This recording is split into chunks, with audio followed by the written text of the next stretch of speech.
2021, I decided to check out the SpaceX facility in South Texas, and that's a pretty inspiring place. And seeing what they were doing every day.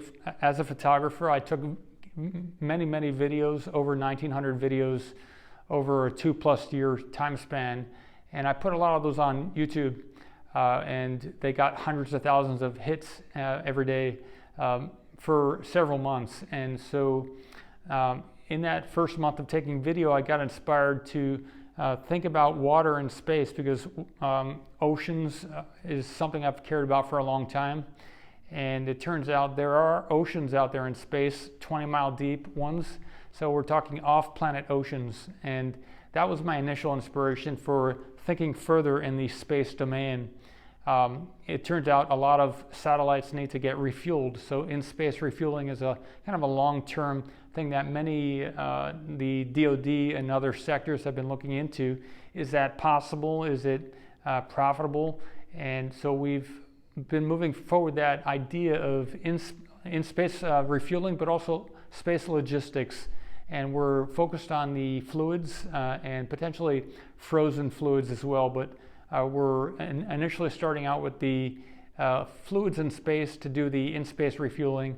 And there are a couple markets that we're looking at, space stations as well as satellites that need to be refueled to extend their lifespan. Many of these hundreds of millions of dollars satellites, they run out of fuel, and then after that they're just they become space debris.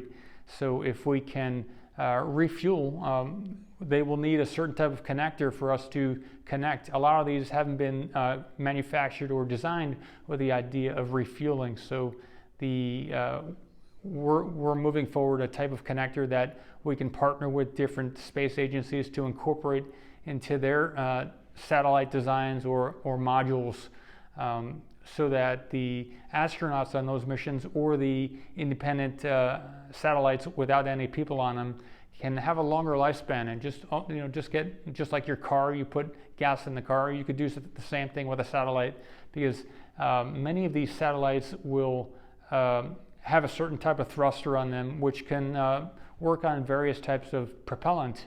So we've zeroed in on a certain type of fluid that we would like to start out with, and in 2027 we plan to move that forward.